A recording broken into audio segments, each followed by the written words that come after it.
அவருடைய படத்தில் முதல்ல உழவன் மகன் கதையெல்லாம் முடிச்சிட்டோம். கதை சொல்கிறேன்னா அவர் ஃபஸ்ட்டு கேள்வி ஆர்டிஸ்ட் யார் என்ன எல்லாம் நாங்கள் பேசிகிட்டு இருக்கோம். இவர் வந்தவுடனே, ஏன்னா இவர் கம்பெனி அது கேப்டன் கம்பெனின்னு ஆரம்பித்து பண்ணுற படம் வந்து உழவன் மகன். அந்த வாய்ப்பை எனக்கு கொடுத்தாரு. அதெல்லாம் மறக்க முடியாத விஷயம்.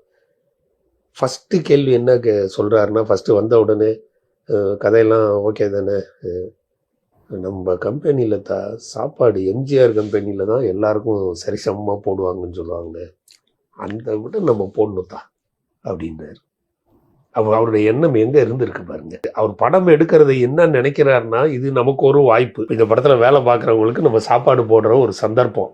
அந்த சந்தர்ப்பத்தை நம்ம கரெக்டாக பயன்படுத்திக்கணும்னு எவங்க நினைப்போம். இந்த மாதிரி செய்யணுங்கிறது பிறவிலே உங்கள் கூட ஒட்டிகிட்டு இருந்தால் தான் வரும்.